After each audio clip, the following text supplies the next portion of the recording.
Welcome to our channel.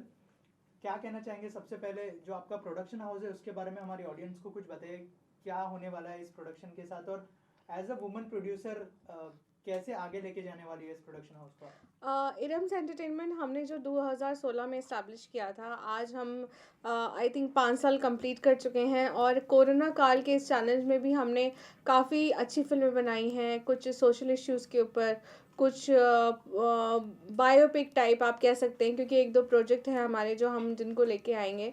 But हाँ, अभी जो हमारे नेक्स्ट अपकमिंग फ़िल्म है, वो है कुत्ता सीरीज़, वेब सीरीज़ है, जो कि एक कॉमेडी के ऊपर है, एक डॉग के ऊपर है, बहुत ही प्यारी सी वेब सीरीज़ है। अश्विन कौशल जी इसमें एज अ डायरेक्टर आ रहे हैं और इरम्स एंटरटेनमेंट के तहत वो बन रही है। इसके अलावा एक बहुत बड़ा टॉक शो आने वाला है, जो कि दापिकानी प्रेजेंटेड बाय दापिकानी एंड सपोर्टेड बाय इरम्स एंटरटेनमेंट, और इसकी जो होस्ट है वो बहुत ही मशहूर हैं। तो जल्दी हम इस चीज़ का खुलासा करेंगे। तो ये हमारे अच्छे और बहुत ही बेहतरीन अपकमिंग प्रोजेक्ट्स हैं। और हमारे देश में जिस तरह से वुमेन्स को अब आगे बढ़ाया जा रहा है, उस चीज़ को लेके क्या कहना चाहेंगे? एज अ वुमन कितना प्राउड फील करती है, क्योंकि एज अ प्रोड्यूसर आपको भी बहुत ही ज़्यादा हर्डल आए होंगे, लेकिन फाइनली आप जो है अपने पाथ पे आ गई है, तो क्या कहना चाहेंगे आप? बिल्कुल, हम 2021 में हम सफ़र कर रहे हैं, और स्मृति ईरानी अगर हमारी एक बहुत ही उम्दा मंत्री हैं, या फिर किरण बेदी जैसी शख्सियत हमारे इस भारत में हैं, तो मैं यही कहूँगी कि एज़ अ प्रोड्यूसर भी मैं दिव्या खोसला कुमार जी को फ़ॉलो करती हूँ, बिकॉज़ वो एक ऐसी प्रोड्यूसर हैं जो एक्टिंग भी करती हैं, या फिर डायरेक्ट भी करती हैं, प्रोड्यूस भी करती हैं। और मैं चाहती हूँ कि कुछ जैसे अभी एक बहुत ही अच्छी प्रोड्यूसर भी हैं, डायरेक्टर भी हैं, मीरा नायर और नंदिता दास और ज़ोया अख्तर, ये ऐसी डायरेक्टर हैं या प्रोड्यूसर हैं जिन्होंने सच में अपने मुकाम के झंडे गाड़े, अपने कहते हैं ना स्किल्स को सबके सामने लाया है। तो मैं चाहती हूँ कि आगे चल के मेरा नाम भी इनके साथ लिया जाए। पूरी कोशिश है मेरी, ख्वाब तो बड़े कह सकते हैं, लेकिन कोशिश मेरी जारी रहेगी। ऐसी कोई वुमन है जो जिसके ऊपर आप बायोपिक बनाना चाहती हो? जैसे बहुत सारी वुमेन्स, जैसे किरण बेदी की बात करें, इंदिरा गांधी जी की बात करें, इनके ऊपर जो है ऑलरेडी बायोपिक बन रही है। आप क्या चाहती है कि कौन सी वुमन के ऊपर बायोपिक बननी चाहिए जिसकी स्टोरी एक्चुअली लोगों के लिए इंस्पायर करती हो? बिल्कुल, ऐसी बहुत सी मतलब बायोपिक आ चुकी हैं, लेकिन मेरा मोर फ़ोकस, क्योंकि मैं फ़िल्म इंडस्ट्री से हूँ, ऐसे तो बहुत सेक्टर की बहुत सी ऐसी इंस्पिरेशनल लेडीज़ हैं, जो बहुत कुछ इस ज़िंदगी दुनिया में करके गई हैं, उनके ऊपर फ़िल्में बन रही हैं। लेकिन फ़िलहाल मैं अपनी सुष्मिता सेन जी का नाम लेना चाहूँगी, मैं उनके ऊपर ज़रूर एक बायोपिक बनाना चाहती हूँ, because she is amazing lady and really like her in my personal life too and professional too. तो मुझे ऐसा लगता है कि ये एक ऐसी शख्सियत है जिनके लिए फ़िल्म बना के मुझे बहुत प्राउड फ़ील होगा। अभी कोविड का टाइम चल रहा था, सब लोग बहुत ज़्यादा मुश्किलों में थे। एज अ प्रोड्यूसर आपने क्या मुश्किलें फेस की? क्या फिल्में मतलब आपने बनाई, या फिर मतलब उसको लेकर भी प्रॉब्लम्स आई? बिल्कुल प्रॉब्लम्स आई। 2021 में हम आ गए, 2020 में कोरोना स्टार्ट हुआ था, और लोगों का यही कहना था सब कुछ होगा लेकिन एंटरटेनमेंट नहीं भी होगा तो चलेगा। बट मैंने इस चीज़ को फ़ॉलो नहीं किया। मेरे लिए बहुत बड़े चैलेंज की बात थी। 2020 जनवरी को मैंने अपना एरम्स एंटरटेनमेंट का ऑफ़िस स्टार्ट किया था, और मार्च में ही कोरोना का ये प्रॉब्लम आ गया। फिर भी हम लड़ते रहे, हमने हिम्मत नहीं हारी, और हमने इस इन बिटवीन काफ़ी फ़िल्में बनाई आपकी विजय कमल शॉर्ट्स के साथ और इरम्स एंटरटेनमेंट के साथ। हमने शमशान और द लास्ट ब्रेथ एंड श्रृंगार, इस तरीके की फ़िल्में हमने बनाई हैं। श्रृंगार तो इरम्स एंटरटेनमेंट की फ़िल्म थी। तो हमने इस तरीके से इस टाइम को गुज़ारा, और लोगों से जुड़ने की पूरी कोशिश की। कुछ टॉक शो अच्छे किए, टी विद तनीषा सिंह एक शो आता था हमारा, और आगे भी एक हमारा बहुत बड़ा शो आने वाला है, जो कि दापिकानी के साथ जो है, प्रेज़ेंटेड बाय दापिकानी, सपोर्टेड बाय इरम्स एंटरटेनमेंट, और एक बहुत ही मशहूर होस्ट हैं, वो भी इस शो में आएँगी। तो इस तरीके का एक यूनिक शो हम लेकर आ रहे हैं। राइट। ऑल्सो आप जो है बिजनेस वुमन भी है, और एक प्रोड्यूसर भी है, एक्टर भी है, तो कैसे मैनेज कर पाती है दोनों काम को? मैंने जैसा पहले भी कहा है कि मैं वंडर वुमन में बहुत बिलीव करती हूँ, आई रियली लाइक हर। तो इतना कहूँगी, एरम्स एंटरटेनमेंट के लिए थोड़ा टाइम निकालती हूँ, Rabia international consultant private limited के लिए, जो कि जीसीसी के लिए काम कर रहा है, उसके लिए टाइम निकालती हूँ। NCRACB national consumer rights and anti crime bureau की मैं स्टेट प्रेसिडेंट हूँ। उसमें भी यही है कि मैं इस क्षेत्र से, इस सोसाइटी के लिए कुछ अच्छा करना चाहती हूँ। तो मुझे ऐसा लगता है कि आपका यही टाइम है, आपको कहते हैं ना, पूरी जोर ताकत लगा देनी चाहिए कि ज़िंदगी में कुछ अच्छा करके जाएं, क्योंकि बाद में फिर एक ज़िंदगी बीत जाती है, सब आराम करने का टाइम मिल जाता है, तो चीज़ें चलती ही रहती हैं। तो इस तरीके से मैं अपनी बाकी की चीज़ें को प्रॉपर टाइम दे पाती हूँ। राइट, अगर इरम्स एंटरटेनमेंट की बात करें, हमने देखा कि डिफरेंट डिफरेंट फिल्में डिफरेंट डिफरेंट टॉपिक के ऊपर बनाई है आप लोगों ने। तो क्या एम है इरम्स एंटरटेनमेंट का, और आगे आने वाले समय में कौन से ऐसे मुद्दे होंगे जिसके ऊपर फिल्में बनाना चाहेंगे इरम एंटरटेनमेंट? मैंने पहले भी कहा है कि हम सिर्फ एंटरटेनमेंट के लिए फ़िल्म नहीं बनाते हैं, हम जस्टिस के लिए फ़िल्म बनाते हैं।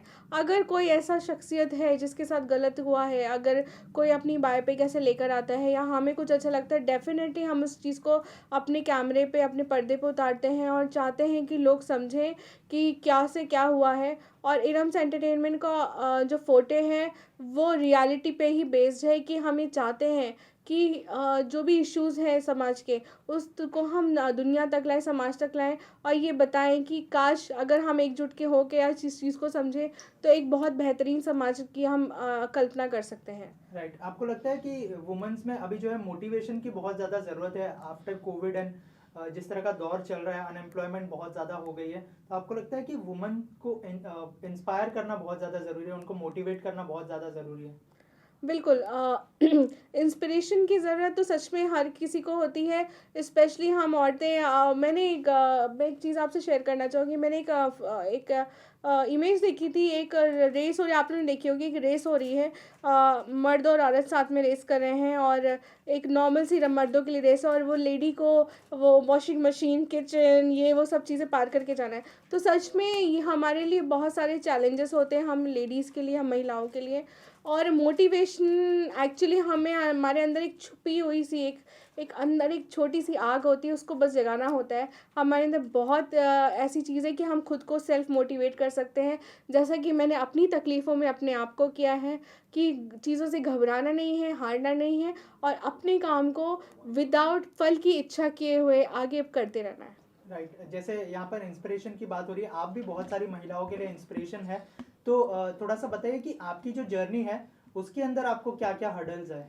बहुत हर्डल्स आए हैं मुझे, बहुत तकलीफ़ें हुई फाइनेंशियली, मेंटली, इमोशनली, हर तरीके से, क्योंकि कुछ ऐसी चीज़ें भी लाइफ में हुई जिसको मैंने सोचा कि ये उफ़, ये क्या हो गया, क्योंकि I am a focused lady for my business. लेकिन हाँ, ये जो हर्डल्स हैं, इसको अभी हर्डल्स क्या आए हैं बताओ, सब जानते हैं, कोरोना का टाइम है, और अभी इतने बड़े लेवल पे हमें पहुंचना है, तो कहीं से तो शुरुआत करनी होगी। लेकिन हाँ, उन हर्डल्स को मैं बहुत चैलेंज की तरह खुशी खुशी एक्सेप्ट करती हूँ, मैं उसको इंजॉय करती हूँ, और मैं चाहती हूँ कि ज़िंदगी में इतना कुछ सीखने को मिले, और सीखने की कोई उम्र नहीं होती, और मैं रोज़ चाहती हूँ कि मुझे कुछ सीखने को मिले, और उन हर्डल्स को मैं पार पार करती जाऊँ, और इसी तरीके से आगे बढ़ती रहूँगी। अभी जो है अभी के टाइम में वुमेन सेफ्टी को लेके बहुत सारी बातें होती है, आप क्या कहना चाहेंगे? 2021 आ चुका है, लेकिन फिर भी हम लोग अभी भी वुमेन सेफ्टी के बारे में बात कर रहे हैं। आपको लगता है कि इसके ऊपर एक कड़ा स्टेप लेना चाहिए? बिल्कुल, वुमेन सेफ्टी की बात हर युग में होती रहेगी, चाहे वो महाभारत का टाइम हो, चाहे वो ये कलयुग हो, ये जो सेफ्टी की बातें हर वक्त होती रहेगी, क्योंकि ये बात ऐसी है कि जैसा मैंने कहा, ये पुरुष प्रधान देश है, लेकिन ऐसा नहीं है कि वुमेन हर जगह सेफ है। मैं तो कहती हूँ, आपका ये एक ऑरा है, इस एक ऑरे के अंदर ना आप किसी को एंटर नहीं करने देंगे, आपके साथ कभी गलत नहीं होगा। हाँ, हम लड़कियां कभी कभी इमोशनली और तरीके से टूट जाती हैं, तो वो एक्चुअली वो गलती नहीं होती है, वो सामने वाले के लिए, तो वो इंसान खुद ही इतना बदकिस्मत है कि हमारी चीज़ों को समझ नहीं पाया। हाँ, सेफ्टी, जहाँ तक सेफ्टी की बात आती है, तो मैं तो कहती हूँ कुछ ऐसी चीज़ें स्कूल में, जैसे अभी सेल्फ डिफेंस या 10 तरीके की चीज़ें स्टार्ट हो चुकी हैं, उनको मैंडेटरी हर जगह करना चाहिए, और इन सब चीज़ों को सीखने की कोई उम्र नहीं होनी चाहिए। शर्म हया को हटाइए, और आपको लगता है कि आपको सेफ़ होना है, तो हर तरीके से सेफ़ होइए, चाहे वो अपना सेल्फ डिफेंस हो, चाहे मेंटल स्टेबिलिटी हो, चाहे कुछ भी हो। You have to be safe, and for that you have to fight for yourself. Right, also जैसे हम लोग यहाँ पे वुमेन सेफ्टी की बात कर रहे हैं, लेकिन ऐसी कोई महिला है जिसके साथ आप काम करने की इच्छा रखती हो बॉलीवुड में? अगर उस बारे में कुछ बताएं आप, एक्टर और एक्ट्रेस दोनों के बारे में हमें बताइए। बिल्कुल, मैंने पहले भी बताया था कि रजनीकांत जी के लिए फ़िल्में मैं बनाना चाहती हूँ, he is my hero, he is my star. And रही बात एक्ट्रेस की, तो मुझे विद्या बालन या फिर जो ऐसे मज़े हुए कलाकार हैं, इनके साथ सच में मैं काम करना चाहती हूँ, बिकॉज़ वो ना एक नॉर्मल सी फ़िल्म में इतना निखार लेके आ जाते हैं कि हर वो जनता वो पसंद करती है, और उनकी फ़िल्में चाहे वो बच्चे, बूढ़े, जवान सबके लिए होती हैं। तो that's why I want to make a movie with her. Right. और एज अ प्रोड्यूसर तो लोग आगे आपको देखेंगे, लेकिन एज एन एक्टर ऐसा कोई प्रोजेक्ट है जो आप अगर शेयर करना चाहें हमारी ऑडियंस के साथ? हाँ, मैं थिएटर आर्टिस्ट रही हूँ, मैंने एक्टिंग सीखी है, and it is in my blood. Trust me, because मुझे ऐसा लगता है कि मुझे ऐसी कोई फ़िल्म मिल रही है या ऐसा कोई कैरेक्टर मिल रहा है, जहाँ पे मैं एक अच्छा किरदार, जहाँ पे मैं जस्टिस कर सकूँ स्क्रीन के सामने भी, कि लगे कि हाँ, if Iram have done this character, this was meant for only for her. तो डेफ़िनेटली मैं इस तरीके के किरदार में जाना चाहूँगी, और मैं ये कहूँगी कि मैं ट्रेजेडी क्वीन तो नहीं हूँ मीना कुमारी जी की तरह, मतलब शी वाज़ लाइक अमेज़िंग। लेकिन हाँ, मैं ये कह सकती हूँ कि बहुत ज़हनियत के हिसाब से बहुत सीरियस रोल मैं कर सकती हूँ, और मैंने अपनी श्रृंगार फ़िल्म में भी करके दिखाया है। राइट। और जाते-जाते कोई मैसेज देना चाहेंगे जो हमारी ऑडियंस आपको देख रही है उनके लिए? मैं ऑडियंस में तो मैं स्पेशली मैंने बोला ना कि मैं बेटी बचाओ बेटी पढ़ाओ माँ शीला देवी ट्रस्ट से मैं राष्ट्रीय अध्यक्ष हूँ, नेशनल प्रेसिडेंट। मैं सबके लिए यही बोलूँगी, उन महिलाओं के लिए, कि एक दिन में ज़िंदगी नहीं बयां होती है, उसको ऊपर तक, बहुत ऊंचाई तक ले जाने में बहुत मेहनत लगती है।